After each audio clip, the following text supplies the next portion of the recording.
Hello and welcome to Pro Wrestling Inside Now. This is part 3 of Chief Wahoo McDaniel. Probably no one in the history of professional wrestling had a career like Chief Wahoo McDaniel. He started out at top. He ended up at the top in professional wrestling. We have looked at part 1 and 2. We looked at it. I think now we're at, what year are we in right now? 1970. 1970. Now, this is not every match that Chief Wahoo McDaniel had. He had many matches. He wrestled 7 days a week. But this is just the highlights of what he did in 1970 and 1971. Jack? March the 3rd, 1970 at the Sportatorium in Dallas, Texas. Dory Funk Jr. versus Wahoo McDaniel. The match ended without a winner as a time limit draw in 1 hour, and it was for the NWA World Heavyweight title 2 out of 3 falls match. And then on March the 4th, Municipal Auditorium in San Antonio, Texas, Johnny Valentine and Killer Carl Cox defeated Wahoo McDaniel and Emile Dupree. March the 6th, 1970 at the Sam Houston Coliseum in Houston, Texas, Dory Funk Jr., the champion, versus Wahoo McDaniel ended without a winner in another time limit draw, 1 hour and 30 minutes in a 2 out of 3 falls match. Wow. March the 14th, 1970, Municipal Auditorium again in San Antonio, Texas, Johnny Valentine and Killer Carl Cox defeated Mil Mascaras and Wahoo McDaniel by disqualification. April the 8th, 1970, Municipal Auditorium in San Antonio, Great Malenko versus Wahoo McDaniel, winner unknown, but that was a chain match.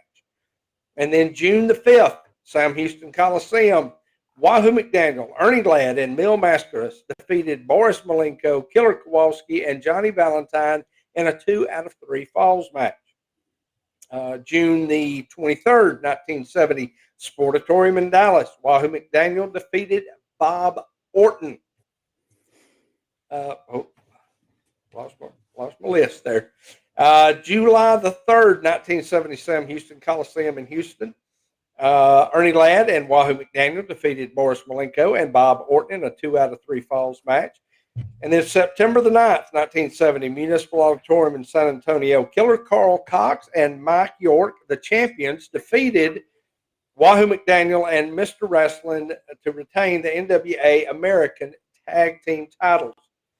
And then October the 5th, 1970, Taylor County Coliseum in Abilene, Texas, Bull Ramos versus Wahoo McDaniel, winner unknown, in an Indian strap match. Flip the wrong page. Give me a second. All right. November the 12th, 1970, Taylor County Coliseum in Abilene, Texas, Pac Song versus Wahoo McDaniel, winner unknown. November the 30th, 1970, Sam Houston Coliseum again in Houston. Tora Tanaka versus Wahoo McDaniel ended without a winner as a double countout in a 2 out of 3 falls match. November the 2nd, 1970, Northside Coliseum in Fort Worth, Texas, Wahoo McDaniel and George Scott defeated Killer Kowalski and Tora Tanaka. November the 6th, 1970, Downtown Recreation Center in Houston, Texas, Wahoo McDaniel and Gentleman Ben, the Wrestling Bear, defeated Morris Malenko and Lord Charles Montague. November the 9th, 1970, Northside Coliseum again in Fort Worth, Wahoo McDaniel and Joe Blanchard defeated Killer Kowalski and Tora Tanaka. November the 30th, Northside Coliseum in Fort Worth, Texas, Killer Kowalski and Tora Tanaka defeated Fritz Von Erich and Wahoo McDaniel. At the Sportatorium in Dallas on December the 29th, Wahoo McDaniel defeated Jimmy Valiant. Wow. Jimmy Valiant, 1970. Can you imagine? By the way, while we're looking at this, here is Wahoo McDaniel with Paul Bosch, promoter Paul Bosch, on Houston Wrestling that played in and probably one of the longest running wrestling programs at that time. Maybe WWE has beat it at this point. But at that time, it was a look at Wahoo McDaniel there. Paul Bosch probably talking about one of those matches that we were just talking about. Great picture. I wish there were more of these. Yeah. We come up at the we're on January the 18th, 1971, at the Round Building at the West Texas Fairgrounds. That would be the one next to the square one, the Round Building. And Abilene, Texas, Buck Robley defeated Wahoo McDaniels. Downtown Recreation Center, Houston, Texas, on February 12th, 1971, Wahoo McDaniels defeated Klondike Bill in a 2 out of 3 fall match. Northside Coliseum, Fort Worth, Texas, February 15th, 1971. Wahoo McDaniels defeated Johnny Walker. Northside Coliseum, Fort Worth, Texas again. This is on May the 17th, 1971. It's Bronco Lubitsch and Chris Markoff defeating Wahoo McDaniels and Johnny Valentine. And that is a title change. I wondered if Bronco was a little faster at that point. May have actually went down for a false count every now. That's possible. Sam Houston Coliseum, Houston, Texas, May 21st, 1971. It's Wahoo McDaniels defeating Terry Funk for the NWA American heavyweight title, 2 out of 3 fall match. Well, he was defending the championship there in that match. Sportatorium in Dallas, Texas on May 25th, 1971. Wahoo McDaniels defeated Skander Akbar. And then the Sam Houston Coliseum, May 29th, 1971, Johnny Valentine and Wahoo McDaniels defeated Dory Funk and Dory Funk Jr. in a 2 out of 3 fall match. Then at a show in San Antonio, Texas on June the 5th, 1971, that is the Municipal Auditorium in San Antonio, Wahoo McDaniels defeated Pepper Gomez in a NWA American Heavyweight Championship match. Memorial Coliseum, Corpus Christi, Texas on June the 10th, 1971, Thunderbolt Patterson versus Wahoo McDaniel. That was for the American Heavyweight Championship. The winner was unknown in that one. Sam Houston Coliseum, Houston, Texas, on June the 18th, 1971, as Wahoo McDaniel defeated Gorgeous George Jr. in a 2 out of 3 fall match. Northside Coliseum, Fort Worth, Texas, on August the 2nd, 1971, Wahoo McDaniel and Mil Mascaras defeated Bronco Lubitsch and Toru Tanaka. It's the Sam Houston Coliseum on August the 6th, 1971. Wahoo McDaniel and Cowboy Lang defeated Buddy Wolf and Lord Littlebrook. Killen, Texas on August the 7th, 1971. Wahoo McDaniel, Bobby Shane, and Tim Woods defeated Toru Tanaka, Bronco Lubitsch, and George Harris III. City Coliseum, Austin, Texas on October the 13th, 1971. Buddy Wolf and the Spoiler defeated Ernie Ladd and Wahoo McDaniels. Ector County Coliseum, Odessa, Texas, November the 16th, 1971. Wahoo McDaniel and Terry Funk defeating Harley Race and Pac Song in a 2 out of 3 fall match. Municipal Auditorium, San Antonio, Texas again. It's November the 17th. I guess the very next time. Well, that's not the same place. It's Municipal Auditorium, San Antonio, Texas on November the 17th, 1971. It's El Santo, which we saw last week. We talked about Jody Hamilton. El Santo and Wahoo McDaniels defeating the Spoiler number 1 and Thunderbolt Patterson. It's the Sportatorium, Dallas, Texas on December the 7th, 1971. Dean Ho and Wahoo McDaniel defeated the Spoiler and Johnny Valentine. Wahoo would then make his way to Australia and wrestle for World Championship Wrestling in Jim Barnett from January until he makes his way to the AWA April of 1972. Yes, he makes his way to Charlotte, where we know he gets in a big feud with the Johnny Valentine. What many people did not realize is this photograph right here. This match is Thunderbolt Patterson against Johnny Valentine, special guest referee Wahoo McDaniel. What many people, they know about the feud they had, but many might not have knew that they were tag team partners as well. And they went against Thunderbolt Patterson, and he was the bad guy in this situation, going against Johnny Valentine and Wahoo McDaniel. I guarantee they drew some good money with that. That was some great money. Also, while we're looking at this was a August 31st, 1971. Ed Watt was the matchmaker. This is Sportatorium in Dallas. As you see, Thunderbolt Patterson is going against Wahoo McDaniel. Well, it doesn't say that. It says next Tuesday, Ray Mendoza against Thunderbolt Patterson. You might as well. I wonder if they just went out there and said he wins the title that night. Ray Mendoza went against Bobby Shane. I think probably at that time he was the Boy Wonder, Bobby Shane. Here's another thing, February 13th, 2 main events plus 2 exciting matches. Chief Wahoo McDaniel against Toru Tanaka, which we talked about. No disqualification, tag match, Thunderbolt Patterson and Pepper Gomez against Joe Blanchard and Jimmy Valiant. That was in Keelan, Texas. And I believe that was one that you talked about, wasn't it, Rodney? Yes. Here's another program. This is from June 21st, I believe, 1971. Chief Wahoo McDaniel against Toro Tanaka. We see Johnny Valentine to unstrip Skandar Akbar in that one. We may have already showed this one. No, Saturday night, October 30th, the NGC Gym thrill to the excitement and action of professional wrestling. Main event, Chief Wahoo McDaniel against Johnny Valentine, tag team match. Bobby Shane and Suba Singh, I believe that's how you'd say that, against the spoiler number one, which was the original Don Jardine was the against then two other and Bronco Lubitsch, two other matches. Here is another still All-Star Wrestling on Thursday, September the 20th. Crusher against Billy Graham. Wahoo McDaniel against Jimmy Valiant. This was one of the times he made his way, at that time, made his way over to, I believe that would have been AWA. It could have not been AWA. It might have been may have been the Crusher's territory. I'm not for sure. Here's another one. Fritz Teams with the Golden Boy. That's Chief Wahoo McDaniel on that. And that program there, the wrestler from Fort Worth, Texas, I think Thunderbolt Patterson. That's the wrestler. That's the wrestler right there. It is the wrestler. Yeah, it's the wrestler from Fort Worth. And that was November 1st, 1971.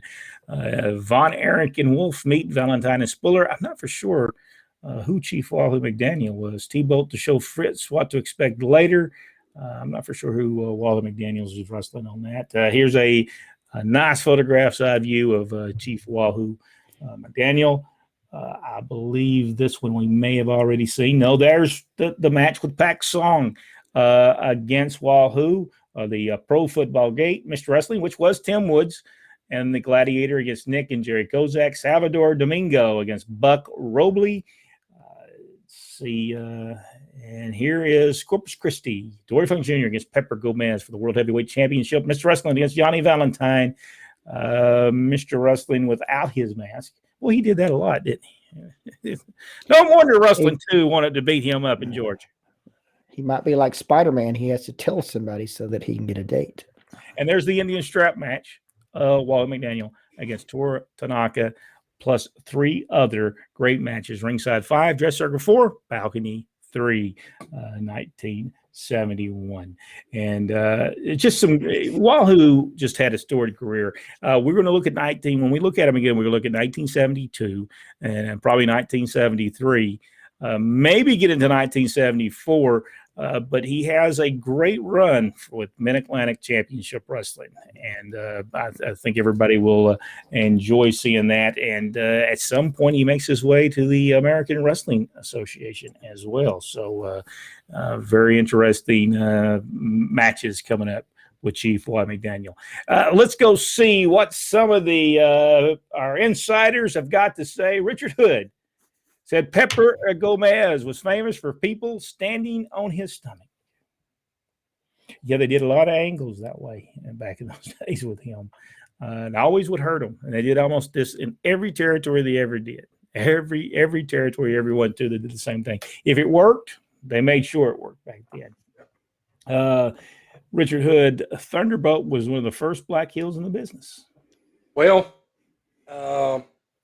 he was not completely original. You had Abdullah the Butcher that started in 1958, whereas Thunderbolt didn't start till 1964. So he predated him as far as one of the bigger known heels. And drew a lot of money in Canada in the beginning, drew a ton of money there. And then made his way to the United States, where he drew a lot of money. Michael Barr is having technical difficulties because of the storms in the area. We've not got the storms yet. I believe they're on their way. Have they gotten to Alabama, Jack? Yeah, they're down in South Alabama, but I think that they're going to shift as far as me. I should be getting some of the rain from it, but hopefully not the worst weather. Of course, I hope nobody gets it. I hope the thing just hits the coast and stops and just is done. But. Yes, yeah. Michael B said, "Hello, I made it. Had to get a generator going. Man. Wow. Let's see. Michael B. Chief Wahoo McDaniel was a great wrestler and a one of a kind as well, and a very nice man. He was a very nice person. Never took himself seriously. Now, he took professional wrestling seriously. If you were going to get in the ring with Wahoo, you were going to know you got in the ring with Wahoo McDaniel. There was no doubt you're going to get a chop, and you're going to feel it, and you're going to know it. And he didn't care if you gave it back to him. He was tough. If there was a word of someone being tough, Wahoo was tough. And you know what? There wasn't many people could do anything about it. One problem what people said, he was another one of them that couldn't see. So when he gave you the chop, he either gave it to you in the nose, in the mouth. You know, you kind of had to make sure he got it, or you would get it anywhere. I don't know that he didn't like stand hands. He just used that, so he beat you up. He hit you hard, make everything look good. I mean, what do y'all think? I am thoroughly convinced that Ric Flair stole his chop from Wahoo. I am thoroughly convinced that he stole it from him. All right. Wahoo McDaniel goes against Johnny Walker on one part of this. And yes, for folks who are asking, yes, that is Mr. Wrestling 2. Way before, years before, I think he would not become Wrestling 2 until 1973. And Jerry Jarrett developed him and made him Wrestling 2. And Ole. And Ole. They worked well. And Bill Watts. Bill Watts.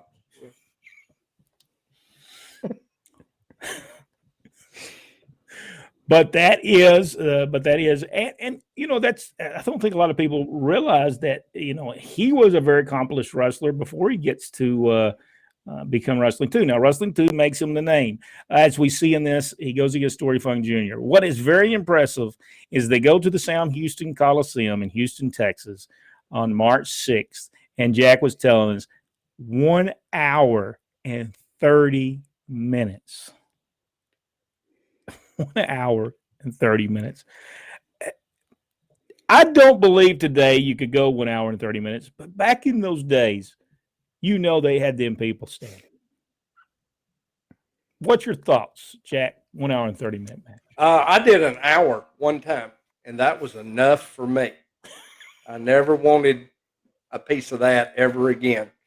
Yeah, I mean, it was tough, but you know, there was also a time period when guys were expected to go 30, 45 minutes to an hour every night. So they were conditioned for it. We're not conditioned for that anymore, but they were. We also, June 23rd, 1970, we saw Wahoo McDaniel defeat Bob Orton. And yes, that is Bob Orton Jr.'s father and grandfather, Randy Orton. You know, they had to have tremendous matches, and the Boris Malenko that is on this is the Boris Malenko that is part of Wrestling War of Knoxville. This was before, it wouldn't be too much longer before they would try to steal a territory, but I guess at the time he was not Killer Carl Cox. I would have loved to see Killer Carl Cox against Wahoo. We eventually would see them in 1979 wrestling each other in Atlanta, but I would love to see the matches in 1970. Imagine how great those matches had to be. They had to be tremendous. One thing people need to realize too, Wahoo McDaniel started drawing money from the beginning, from the time he started. People had known him. He got a lot of press in the newspaper for playing football, because for the first couple of years he was playing football and wrestling on the off time, because back then I don't think football players were making any money. I mean, I think they made more money wrestling. So Richard Hood said Wahoo hit Gene Anderson at one time and knocked out his teeth. I wouldn't doubt it. No, I would not. Michael said 1 hour and 30 minutes. That match would have to be good and not be boring. To those of us who appreciate real professional wrestling, it would not have been boring.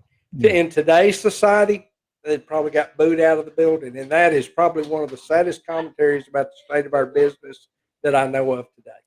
And that's the difference between being over and not being over. Exactly. People wanted to see, at that point, wanted to see Wahoo McDaniel win the title. Yep. And they were willing to stay with them the whole time and back them up. By the way, Pac Song against Wahoo McDaniel, I would love to have seen that match in 1970 as well. And we have to remember, Dory was undefeated. There was none of this in the 4 years he was champion, that there was this, he lost it one night and won it back the next night. There was none of that. He kept it for 4 years straight. This little this guy that called Lord Charles Montagon, was that not the Gorgeous George wannabe guy? I believe so. That actually did the other Gorgeous George. He was the kind of the Montague. Montague. Yeah, I thought that was, and if we're not right, leave it in the message that we're not right. But Buck Robley, he would wrestle against him in that round building next to the square building, Rodney said. That's right. At the West Texas Fairground. Buck Robley would become. And it predates the modern octagon, because that's you. Yes. That's true. But just imagine we're going to the round building. Buck Robley is the man that would book and do well with the Freebirds in Louisiana. Klondike Bill, Downtown Recreation Center in Houston, Texas. I wonder how big this place was. Because they would run there, and then they would also run the Sam Houston Coliseum. I don't know if they, I don't know if there was a rhyme or reason to them, or did they run them at the same time? I'm not for sure. But Klondike Bill would later put up the wrestling rings for World Championship Wrestling.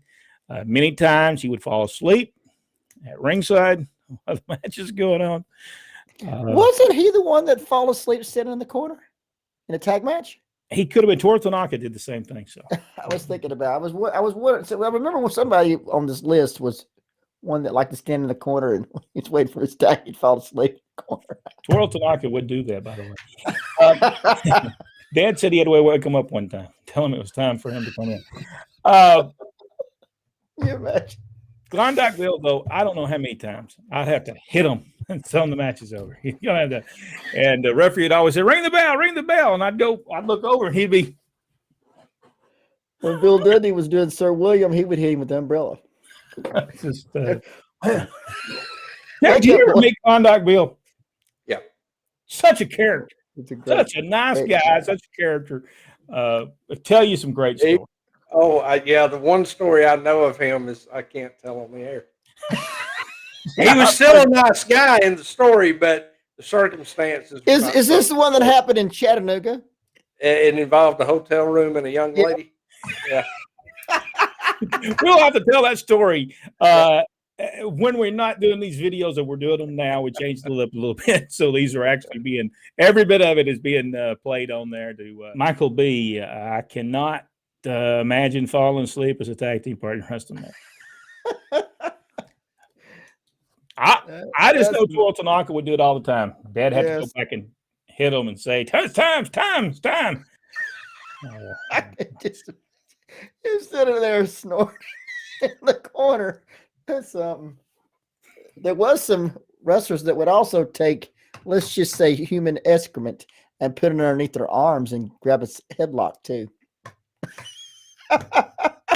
Watch them to fight to get out of that. For people who would like to know, and we'll go ahead and say the Fargos started that tradition. Jackie Darn, and I don't know the Rough House did that. Oh, I'd have been throwing up. Oh, I would have been. I've been sick. I missed two of his questions. Let's see. He was asking about Randy Orton Jr., I think. Oh, Randy Orton. Okay. Randy Orton, what do we think of Randy? I think Randy's great. I think he's been utilized so bad and turned so many times. I don't think people care. And it's not his fault. Yeah. As far as talent-wise, I think Randy's one of those few guys that could have survived in any era. I mean, he's just a superb athlete and probably one of the last true workers in the industry.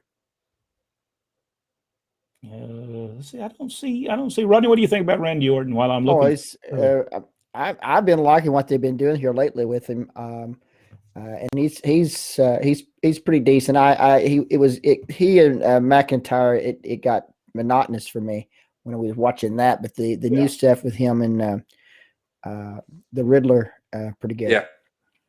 I don't see that. I don't see the other thing I missed. Go ahead and put it together. It must not have came You're in. saying that the Ditz is now standing on both feet. Oh, okay. The Miz. I got that. The Mitts. Did I say Ditz? I meant Mitts. Yeah, but you meant Ditz. I liked it when Wahoo turned heel, and it was so well done when he turns on Ron Garvin. It was tremendous the way he did it, and really, I don't know that I blame Wahoo for turning. Yeah. When they did it, it made sense of why. Well, honestly, the best heels are ones who feel like they are justified in being the way they are. Yeah.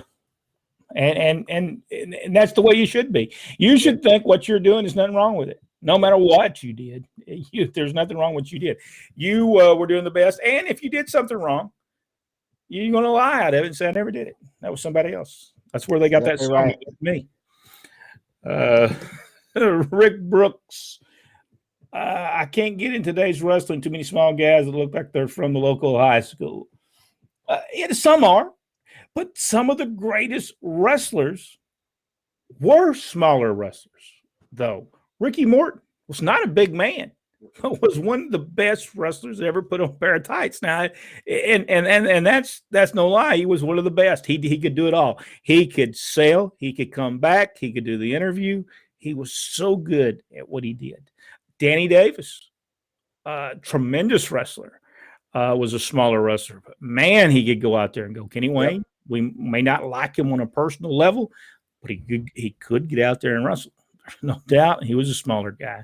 There's so many other ones that were smaller. Kenny Lucas was not a big man, but what a wrestler he was. I think the biggest issue of the small guys nowadays is that there's so many of them. That's true. I mean, it seems like 3/4 of the roster, are 200 pounds or lighter. What did he say? What did you can call me Bar? He said, "I can call me Bar by my last name." That you didn't know.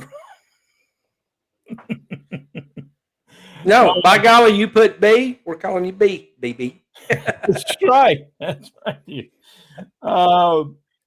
also said, "How many heavyweight wrestlers could sell?" Well, Jim Duggan could sell. He was good at selling. Punches look horrible when he made his comeback, but everything else looked pretty good. No better than Johnny Valentine. I mean, you talk about somebody that could sell. That man could really do a great job. I mean, fantastic. Ole Anderson could. Yep. Bill Eadie, I thought was great.